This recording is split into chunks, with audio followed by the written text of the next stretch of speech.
That's the moment the Party for Socialism and Liberation says was inaudible in the critical incident video showing the police shooting that killed Adam Sykes. Today we tell Mike Brown and the ruling class that we won't be divided. We've seen these tricks before. Immigrants are not dangerous. Capitalism is.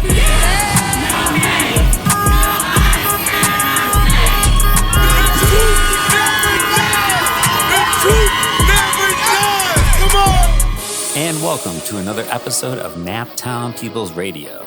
I'm your host, Derek Ford. Later, I'll be joined by my co-host, Devon Bowers.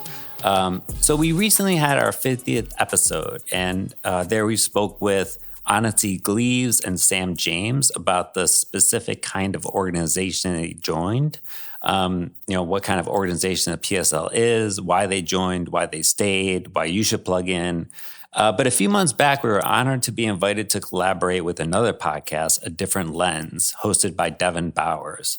I've known Devon for over 10 years now, and we got connected through the Hampton Institute, a proletarian or working class think tank that was founded by Colin Jenkins 2 years earlier.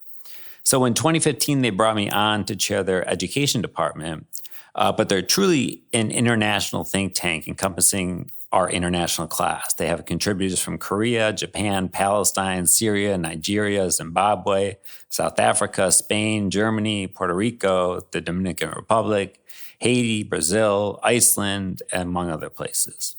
And Jenkins founded the Institute to counter the ruling class, quote unquote, think tanks, right? And give a platform for our people to dialogue, theorize, and discuss issues facing our class from our perspective. So you can see, the symbiosis, I guess, between the two projects.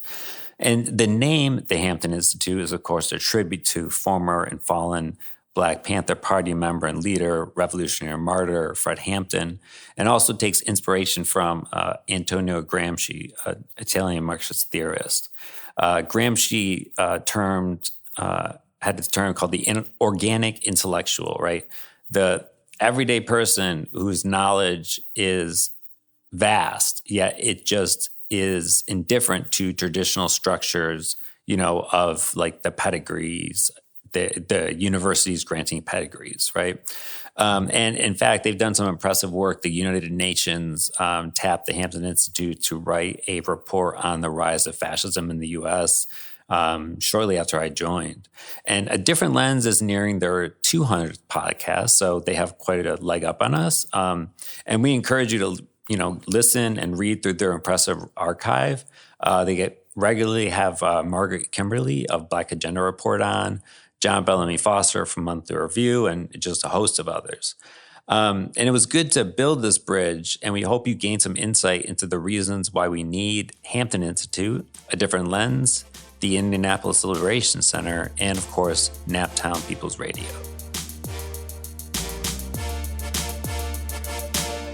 We said we're not going to fight capitalism with black capitalism, but we're going to fight it with socialism.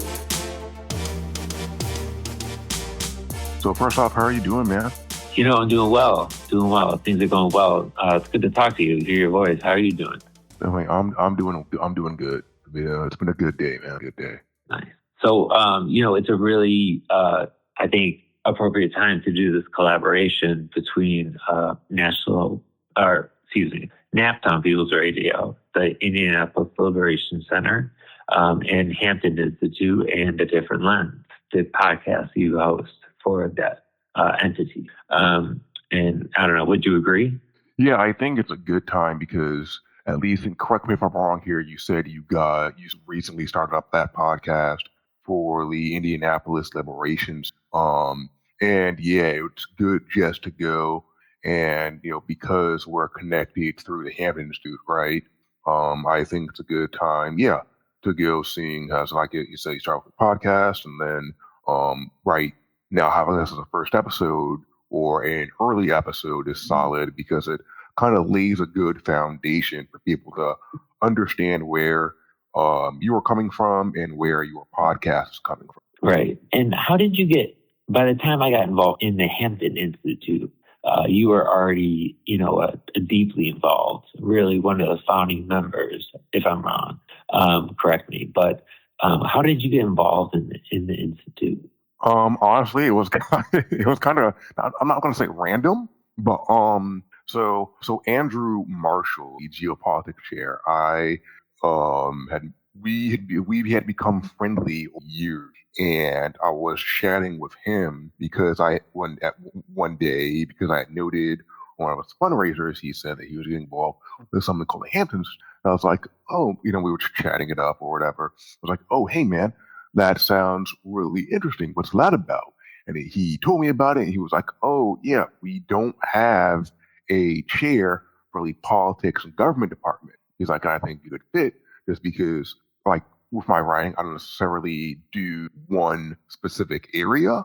I jump around a lot in the different areas. And so he's like, hey, you'd be a good fit. And so he got me in touch with Colin, the founder of the Hampton Institute, and we chatted up a bit and talked a little bit. And they were like, and he was like, yeah, man, let's just have you on board. Let's do it. And that's how I got involved. And what was that? That was back in like 2013. Like that was it feels like forever ago. Well, I mean, relatively speaking, it is, because, Iskra books and Peaceland and Bread Magazine have often commented that, like, Hampton is one of their inspirations, because it was really the first independent, left, kind of multi-tenancy, like institute that built itself as a think tank, right, to counter right-wing think tanks. And so they cited that, and that's actually, why they were so excited to publish the latest Hampton Reader. So, yeah, it was a long time ago. Lenin said, what is it, that there's the centuries when nothing happens, and there's weeks when centuries happen. And the last decade, centuries have happened for sure. Yeah. Yeah.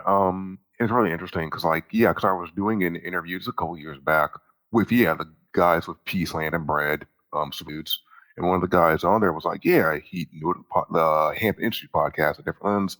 He was like, yeah, man, I was listening to it, and he said he was inspired by it, and it kind of blew my mind because I don't really concern myself with metrics or anything. I just do what I enjoy, and I put it out, and hopefully people like it. So it really blew my mind to hear that. Yeah. Yeah. And can you talk about it's even in this moment in time, the function of the Hampton Institute and A Different Lens? So I would say the function of the Hampton Institute is really to provide a kind of left-leaning perspective on the world, and to provide kind of an independent left perspective. And I specifically say independent is because, right, as you mentioned previously, just a couple minutes or two ago, right, all these right-wing think tanks, and, obviously they have their liberal counterparts or progressive counterparts, but even then, right, so many of these think tanks, as we already know, get funded by, right, they're heavily bankrolled, right, many of them. Oh, yeah. And, and that's going to limit their ability to critique to some extent, right? So whereas if we have our own thing where we can allow average everyday people to come and be like, hey man, you can have a voice, you can you have a place where you can be heard. I think that's really important. And it's kind of similarly with the podcast. I purposefully called it A Different Lens because it's to provide, right, a different lens on topics that are we look at historically, that are in the media, and it's just to add and to the perspectives and thoughts and ideas that people can listen to and have access to. Right. Yeah, no, definitely. And it definitely continues to serve that purpose. And I like that, you don't require, you never required, what are your credentials? What's your resume? Where did you go to school? Right. It's a truly working class, organic working class intellectual think tank. And, also a bold move to establish one against these remarkably well-funded institutes. So, definitely, I think a lot of it is good, and it's needed. I wanted to ask you as well, right? Like, so how did you become involved with Hampton Institute? And how did you become involved with the Indianapolis Liberation Center? Yes. So the Hampton Institute, I have been following, and I think I put a couple of pieces in there, and they announced that they were looking for an education department chair. And of course, at the time in 2015, I was getting my PhD in education. Of course, I entered graduate school as an organizer, which was like my saving grace. But the process at the time entailed an interview. I had an interview with two members of the, Hampton Collective, and then they reported back to the larger collective. And then initially it was a joint position with somebody else who then kind of dropped off. And then I was, in charge of the education department. And my role here at the Hampton Institute has transformed over time, as the Hampton Institute has necessarily, right? It's growing, evolving, adapting to the times. The original idealistic, I would say, form of organization, horizontalism, consensus, et cetera, kind of imploded for a period of time. But what was left was like the hardcore, the cadre of the Hampton Institute, of, who fortunately came from all backgrounds and walks of life and national identities, right? Races, genders. And so ever since then, it's mostly been like, a contributing editor, and connecting people with it, because it's a great outlet. It gets republished so often in, Black Agenda Report, monthly review. And it's, it's a good, like, if you got something worth what we're saying, if I think you do, and I know you, like, I'm going to get you to submit. And there might be some editing, but, it's such a great outlet for that. And we've republished, Hampton Institute articles on our website here at the Indianapolis Liberation Center, which I was one of the founding members of in 2021. We knew it was basically a closet with no windows on the third floor of a very sketchy kind of business building. I don't know. But we had access to an auditorium, and we had a space. So it's hard to organize without space, because it's like, who's got the D batteries for the megaphone? Who's got the placards? Who's got the staple gun for the, placards, et cetera? It's all there. And you can work together side by side.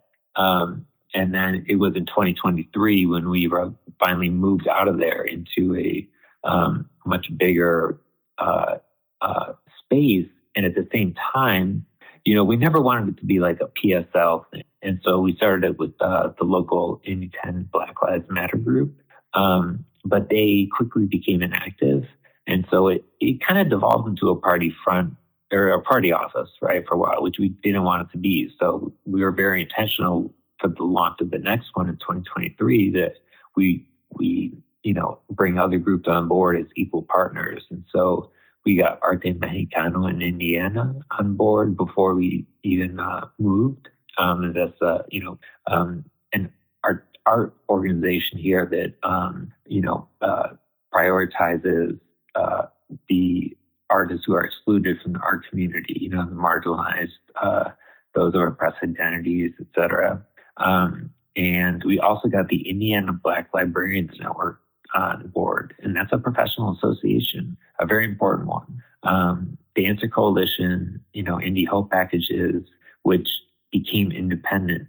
It was originally a joint project of the PSL and E10, but it became independent at that time in October of 2023. And so it was excellent because we didn't hide our role in it, but it was clear that, the party was holding it down. But also we had like 2 months, we could pay 2 months rent in that place, and that was it. So we were banking on the support of the people, and the people really came through. Our dream has always been to have a storefront. Even the larger space, it was centrally located, but you had to, go up a couple of flights and, take a left, et cetera. But now we have a storefront. And so you can see our, merchandise when you're walking by, very easy to find. We have one address. We don't have a second line. And it's, But again, it's the next step, and we're just betting on the people to come through, and so far they have, because it's needed. That's physical infrastructure. You can't organize without physical space, just like you can't win anything without taking up physical space, Petitions are important, but unless people are in the streets taking up space, they're limited. Yeah, I think it's actually really cool that you have a physical space, because you can do a lot online and things of that sort, but just like with a friendship, right? You can talk on the phone, you can text, you can FaceTime or whatever, but at least for me, nothing really replaces the being there physically with the person, being able to see them, and just hang out with. And yeah, I think it's similar for organizing in that having a physical space where people can really just meet each other and truly connect is super important, because then the bonds that you create are I would argue are even more solidified and deeper, and they're deeper. Yeah, no, absolutely. I mean, social media has a role to play, but if you think about it, I mean, how many times have you had a really productive conversation with somebody whom you slightly disagree with, had to come to a productive resolution by typing, because it's like takes the form of a literary debate, Well, at 8:57, you wrote this, blah, blah, blah, even amongst friends. And so, but when you're in person, it's not like that. And also, to have a revolution, people have to know you, they have to trust you. You have to have been there for them in the past. And nothing gives me greater, really, I mean, pride, right? Nothing makes me prouder, I should say, than when somebody calls a liberation center, because they're, tragic circumstance. The son just got shot by the cops, but they saw us on TV. They always see us on TV, and they're like, you guys are always the ones fighting for the people, right? And they come in, or they'll just come in and say that, and we get to fight with them. That's a sign that we're making a difference. You can't do that unless you're in physical space. The news doesn't cover social media conversations. So you can work out those contradictions too, much easier, in a much more organic way. Definitely. And I can see, where it's hurting that people, like I said, unfortunately, it is under tragic circumstances sometimes. But I can see where it's kind of hurting, where people are like, hey, man, I know your organization, and you are known for like, hey, we are on the side of average, everyday people. And if you have a problem, you have an issue, you can come to us and we'll see what we can do to help you. That's definitely a positive reputation to have. Yeah. And it's taking time to get there. And of course, we're not a social service agency.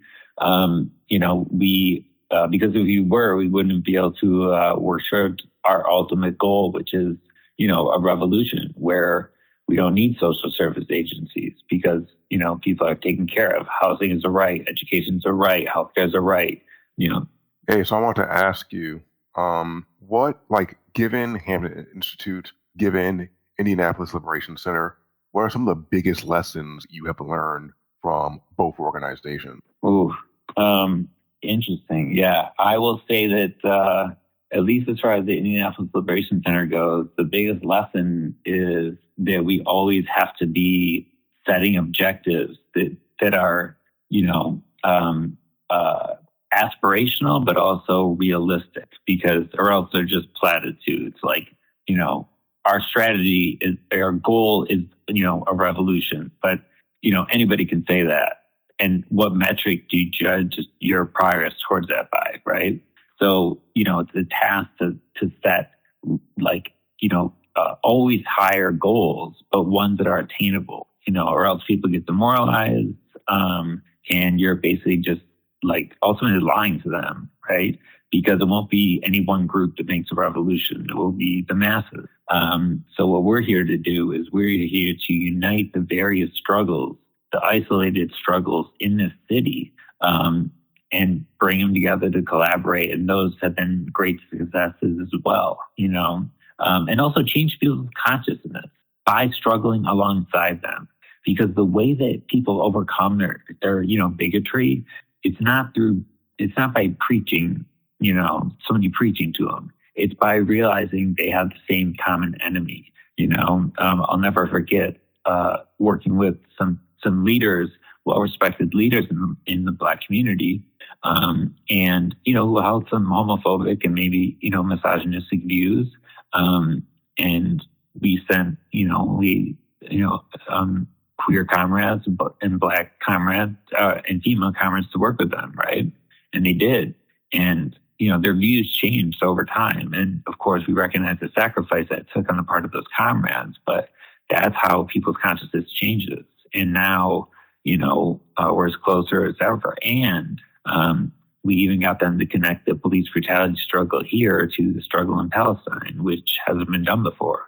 So, I'd say that's a big lesson. The other lesson is that, when you set, strategic objectives and goals, there's leave no tactic unturned, and always be open. We want to always, from one generation to the next, Jacques Shakur always says, because we're recruiting people that are better than we are, and who are developing more rapidly. And so we can't get stuck in our ways and our patterns, just because we've done something, every Wednesday for a year. That is not a reason to keep doing it at all, let alone every Wednesday for another year, right? So to respond to the creativity of the volunteers, the member organizations, and the people who come in here, because ultimately this is liberated. And what I mean by that is we can do what we want here. You can do what you want here, because we don't take corporate foundation money. We don't take, grants. We rely entirely on our own sacrifices. I pay to volunteer here, as all volunteers do, and community support. So I think that's the other thing. Is you can't have political independence without financial independence. Let me think about the Hampton Institute. One vote. What about you? Well, first of all, I think that's really cool that I'm going to say that, but you're implementing this thing where hey, if someone has certain viewpoints or whatever that I don't necessarily agree with, right? It's don't preach to them. It's let's interact, let's talk, let's sit there and like you said, you sent Black and female and queer comrades over to that organization. Their views changed over time. And I think that's a really big positive in the sense that because I have this idea of, if you are, bigoted or whatever, you need a talking to. And it's no, dude, you just need exposure. You just need exposure. Yeah. Yeah. Yeah. You need to be taught. You need to learn, and you learn through experience. Exactly. Which is not to say that, things like writing and research don't play a role in that, right? So that's where the Hampton Institute comes. For me, I think the biggest lesson I learned from the Hampton Institute is that, I know it was just a really good place to be around other thinkers and see what they were thinking about and producing and learning. And just, I know it kind of makes me think that for all the criticisms and issues and problems that people say about the left, both internally and externally, I think that we're better off than we think we are. It's not all doom and gloom. Yeah. Can you give me an example?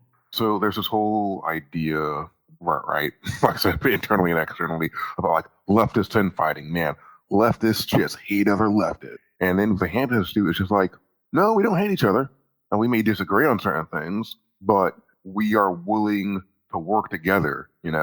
This person might just be, pretty progressive. Another person might be a straight up communist. But hey, I'm not going to throw you away because you're a progressive, or hey, and I'm not going to throw you away because you're a communist. Right? We can go and we can get together and learn about each other and grow together. We'll still have our disagreements, but we'll hash that out when we're actually in a position to do something. For now, right, let's work together. Right. Yeah. And I mean, honestly, why would you want to be around people who only believe what you believed? You would never grow, right? It reminds me of something that Shaka Shakur wrote. As you know, we just put out his book. I helped edit it in close collaboration with Shaka. It's called Manifestations of Thought. But he says there's a heading in it in one of the chapters, the state knows something most prisoners don't. The state knows something that most prisoners don't. Knowledge and education is self-empowerment and power. There are threats to the profit motive and control of the state, right? So in other words, the state knows that we have power. That's why they're afraid of us.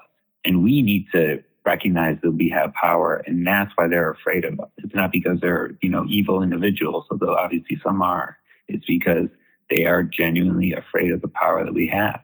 Because how many times throughout history have we demonstrated that power to overthrow them? Definitely, I do think that the people, right, as a collective, as a group, are much more powerful than we think we actually are, right? Because we're constantly disempowered in our everyday lives, right? You go to work, right, for a job that you probably don't like, but also when you sit back and think about it, probably really doesn't do anything, It doesn't, as David Graeber has talked, right? BS job, right? And so, right, you have that. Then you have, right, economically speaking, right, not just your job, but, right, inflation, prices are increasing. You feel like you can't get a house. You'll be renting forever. But yeah, you feel disempowered, right? The whole system, in part, is about making you feel disempowered, making you feel that you can't do anything. But I think in organizing spaces, right, like with the Indianapolis Liberation Center, right, when people come together physically and start talking, not only do they realize they have a lot in common, they realize, wait a minute, I'm not alone. I'm not the only one who feels this way.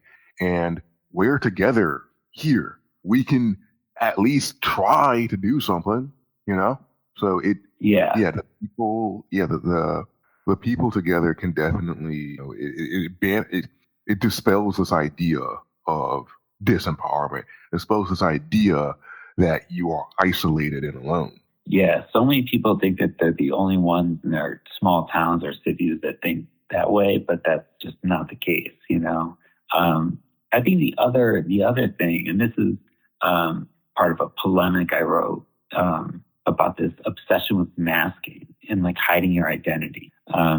Because one, it's impossible to do that, right? By any time you arrive at like a, protest or a city county council meeting, like, the cops can know where you are, right? You're monitored by cameras that are, state-owned and private-owned.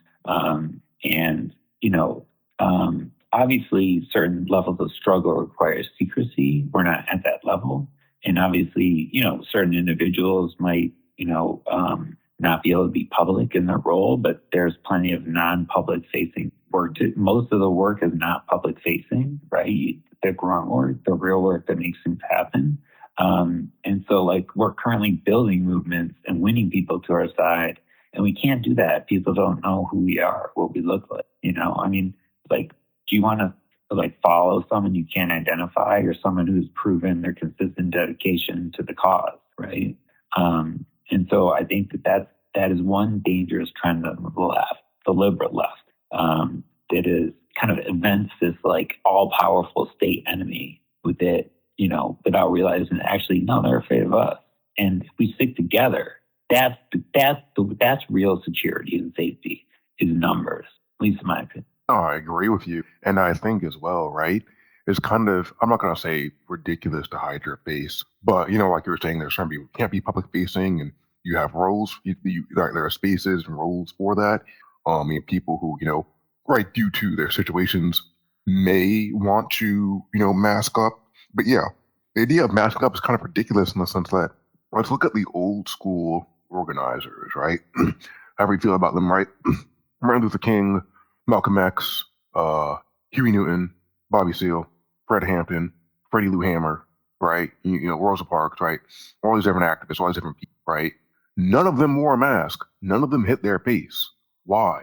Because you need to be out there and you need to be like, hey, this is who I am. This is what I'm, right? So one, it's a testament to your own beliefs in the sense that you're like, yeah, I'm going to put my face out there. I'm going to tell you what I believe. And I'm not, right?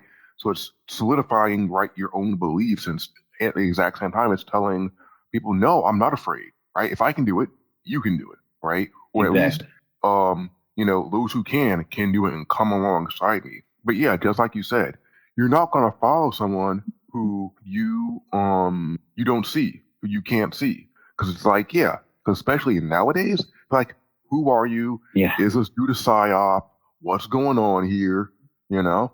Like, going and masking yourself up more times than not is kind of ridiculous. And exactly like you said, there are so many roles that are not public facing, right? Because, you know, like I always tell people, not always tell people, you know what I'm saying? Like when I talk about Martin Luther King or whomever, I look at the civil rights movement, you know, we think about Dr. King and Malcolm X and Rosa Parks, and it's like, yes, those are definitely important people, but they were supported by a ton of other people. There were people whose names that we'll probably never know, right? Who did small, tiny things like, oh, hey, so-and-so, right? They're getting, hey, let's get this space ready, clean it up or whatever, so they can come and have their meeting. Or, oh, hey, so-and-so is in prison. I'm going to go visit them, you know? There's so much stuff that we can do that is not public facing, that is quiet, that is low key, that won't really attract attention. So let's do it. And in fact, I would say the most important work is done behind the scenes. Like, people think giving a speech at the protest is like, you know, that's what it is. But no, like, that's the least important thing. I mean, obviously it's important. You got to say the right thing, you know, have the right speaker for the, you know, to be able to read the crowd. But there's no protest without, you know, flyers, without getting groups to sign on, right? And that's something that you can do without, you know, exposing your face. And I did want to clarify, you know, wear a mask if you're sick or have COVID or whatever, you know, of course. But this sort of anonymity culture, like, you know, I can't be seen. Well, you know, for some individuals, yeah, but there's a place for you, you know, there's a place for you. Yeah. And that's why we have to have organization, right? Like, you can write under a pen name for the Hampton Institute. If I could switch gears a little bit, I did want to talk, you know, NPR is a relatively new podcast, and you have almost or over 200 podcast episodes under your belt. So I just wanted to see if you had any, you know, learned any lessons along the way, and maybe had any advice for us as we continue forward. Yeah. What I would say in part, because are you the host or who is hosting? I'm curious. Oh man, you haven't listened yet? No, I'm just kidding. Yeah, it's me and my comrade, Danny Abdullah. Okay. So I it's similar to writing in the sense of do things that you are interested in, right? I think that there's this idea that, like, especially with writing about politics and podcasting, you consistently got to do what's trending. It's like, yeah, there's a part of that, right? There's a place for that. But I think part of the creative process is, like, kind of being selfish to an extent, doing stuff that you want to do, you know? Okay, yeah. And so, so, like, when it comes to doing the podcast, do stuff that you want to do. You're like, man, I've been wanting to do a show, or which one would do a show on, I'll give you an example. So I know really nothing about the Soviet Union, right? But I know that there's a lot of lies and half-truths and misinformation and disinformation about, and more specifically, about Stalin. And so I actually still need to finish it now that I think about it. But I did a series with our labor issues chair, Dr. Nick Vartika, about Stalin. And I also, you know, I asked him for sources and whatnot. Not that I obviously I don't think he's lying to me, but it provides a launching pad for people to read and learn on their own. I'm like, yeah. Because I was like, yeah, I don't know about this topic. Let me go to someone who's really knowledgeable, and we can talk about it and put it out there so that other people can also learn, you know? Right. Yeah. And, you know, that's also perhaps because your podcast is, you know, really facing the left in a, you know, a much wider left than we are. But I also agree for our circumstances, because, you know, maybe this doesn't air today or tomorrow, but at some point it will be relevant, right? So even if you don't use something, immediately, right, because it's not trending, you might just keep it in your back pocket because, all struggles are connected, right? All these issues are connected. Stalin's, complicated history, great things, not so great things that, as, all people were contradictory. But, that's a great resource to have out there for people who want to know more. And there will come a time when, people got to know more about that, right? How do you lead a worker state? That's no easy task. Not many people have done it, right? How do you defeat Nazis? Only one grouping has done it. That's the Soviet Union under Stalin's leadership. So we should probably know about that, especially if you think fascism is coming. 100%.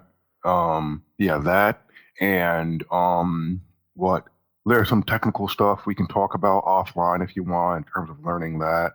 What was I going to say? But yeah, so I would say that and do the things you're interested in, and I don't know. I think a big part for me is to keep doing it, right? Even if you have to take breaks, even if you have to take some time off, right? Because as we all know, right, we're all people. We all have lives outside of work and activism, things of that sort. But you have to take a couple months break or whatever.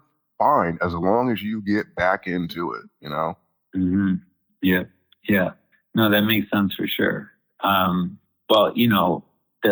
actually, I've been on your podcast a couple times. Our comrade Eli Morey, who's now in Wisconsin, you had on to talk about Venezuela a little while ago. So we've already been collaborating, and I think those have been very fruitful. So we should definitely continue those, both in terms of specific episodes based on responding to the crises at the moment, but also more general ones like book publishing, propaganda, agitation, etc. Definitely, man. Definitely. Yeah, because the people can learn from that and potentially do it on their own as well, right? The more people, the better. Exactly.